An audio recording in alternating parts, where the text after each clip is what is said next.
जो घर में मंडप गाड़ा जाता है, वेद मंत्रों का उच्चारण होता है और वहां वैदिक विधि से विवाह होता है। दूसरा विवाह जो होता है, जैसे मान लो कोर्ट मैरिज है। तीसरा विवाह आजकल जो चल रहा है, मैरिज होम में ले जा करके जयमाला पड़ गई, ऐसी दशा है। बुरो न मानियो, देखो बुराई नहीं कर रहे हम काहू की। आज ये हालत है कि चाहे कछु हो जाए जयमाला पड़ेगी, यही तो है। अगर कोई परिवार सीधो बने कि ना जयमाला नहीं पढ़वाएंगे हम, बोले तो हमारी लड़की विवाह नहीं करेगी। आप विचार करो, जयमाला पड़ रही है और चारों दिन गुजर नहीं हो रही, ऐसी जयमाला से क्या होगा। या और भी है,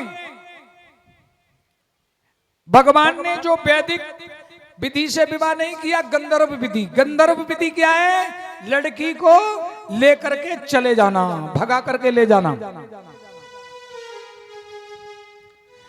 श्री सुखदेव जी कहते हैं, राजन भगवान ने गंधर्व विधि से विवाह किया।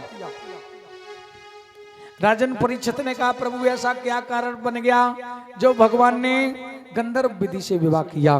श्री सुखदेव जी कहते हैं, राजन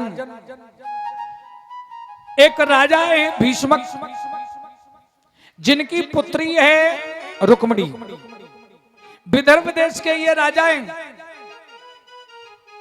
जब पुत्री विवाह के योग्य हुई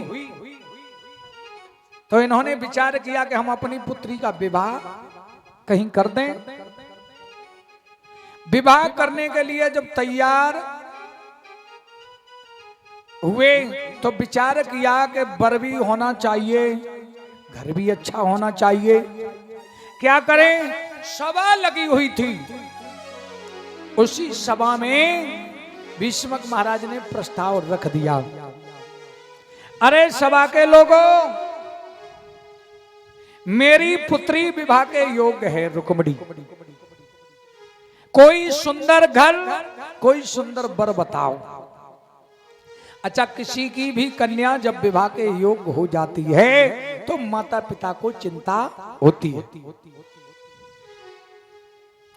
यहां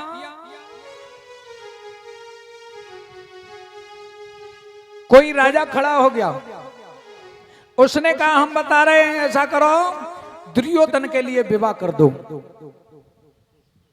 बड़ा अच्छा राजा है।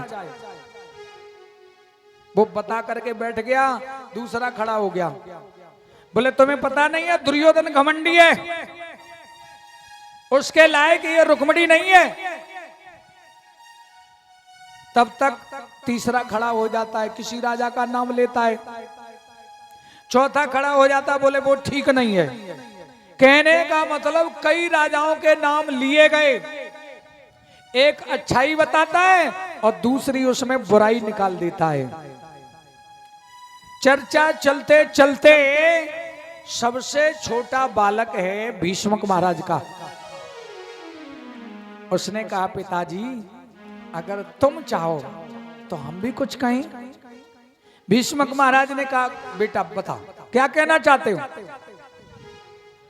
बोले हमारी बहन का विवाह अगर करना चाहते हो तो केवल एक ही प्राणी है हमारी बहन के योग्य।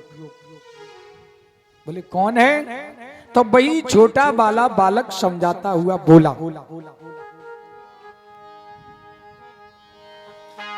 कि यादव कुल में दे वादी देव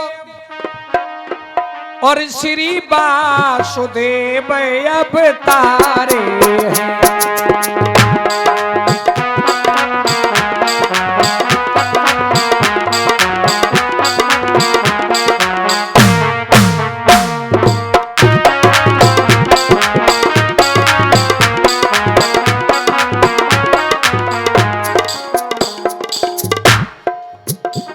यादव कुल में देवादिदेव वासुदेव अवतारे जिन लीलाधर ने लीला में अनगढ़ थे असुर संहारे हैं।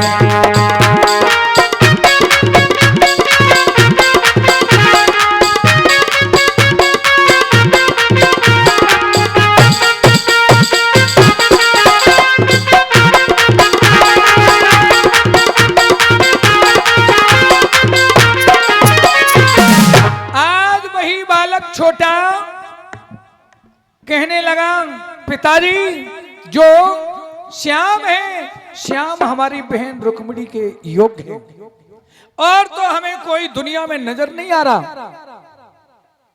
भीष्मक महाराज ने कहा बेटा तुमने तो हमारे हृदय की बात को ही छीन लिया। मैं भी तो यही सोच रहा हूं कि अगर कहीं कन्हैया हमारे घर में दूल्हा बन करके आ जाए तो इससे बढ़िया और क्या हो सकता है। अच्छा हर माता पिता चाहता है कि हमें दामाद अच्छा मिले। वहीं खड़ा हुआ था रुकुम। रुकुम कहने लगा तुम्हारा दिमाग खराब हो गया है, क्या कह रहे हो? अरे जो सारे जीवन दध मक्खन को चुराता रहो, ऐसे के साथ हम अपनी बहन का विवाह करेंगे? अगर मेरी बहन का विवाह होगा ना तो केवल शिशुपाल के साथ विवाह होगा। अच्छा कभी कभी लोग ये कहते हैं क्या कि जो शिशुपाल था ये रुकुम का साला था। नहीं, भागवत में कहीं भी ऐसा प्रमाण नहीं है और भागवत की तो छोड़ो 18 पुराणों में कहीं ऐसा प्रमाण नहीं है। ये क्या है? ये जात पर छीटा कसी है। ये सिर्फ जात पर छीटा कसी है। विचार करिए आज से जो पहले के लोग थे बड़े बूढ़े, वो क्या मूर्ख थे जो अपनी बहन को साले के साथ विवाह कर देते थे? नहीं, कोई भी ऐसा नहीं कर सकता। मैंने जो प्रमाण पाया है तो क्या पाया कि साला नहीं है मित्र है। ये सोच रहा है कि अभी तो हमारा मित्र है फिर हमारा हो जाएगा बहनोई। इसके पास धन भी बहुत है और सेना भी बहुत है, तो दोनों चीजों की हमें मदद मिलती रहेगी, इसलिए ये विवाह करना चाहता है। लेकिन भीष्मक महाराज ने विचार किया कि हमारी पुत्री का अगर विवाह हो तो केवल श्याम के साथ। लेकिन रुकुम ने एक भी बात नहीं मानी, शिशुपाल के लिए पत्री लिखी और कहा देखो बारात लेकर के आ जाओ, हम अपनी बहन का विवाह तुम्हारे साथ करना चाहते। आज वही शिशुपाल बारात लेकर के जो है कुंडनपुर में आ जाता है। रुक्मिणी ने देखा कि बारात भी आ गई, विवाह की फुल तैयारी, और हम विवाह इसके साथ करेंगे नहीं। एक ब्राह्मण देवता आए हुए हैं विवाह पढ़ने के लिए, उन्हें बुलाया। ब्राह्मण देवता तुम मेरा विवाह पढ़ने के लिए आए हो, अच्छी बात है, लेकिन तुम मेरा एक काम कर दो। बोले बताओ। बोले एक हमारी पत्री ले जाओ और श्याम सुंदर को जाकर के हमारी पत्री दे दो। आज रुक्मिणी ने पत्री बनाई, उसमें लिख दिया हे प्रभु एक सिंगनी को अगर सियार लेकर के चला गया तो तुम्हारी प्रभुता पर धूल पड़ जाएगी, दुनिया में तुम्हें कोई भगवान नहीं मानेगा। मैंने तुम्हें अपना पति मान लिया है, अगर कहीं ये सियार हमें लेकर के चला गया तो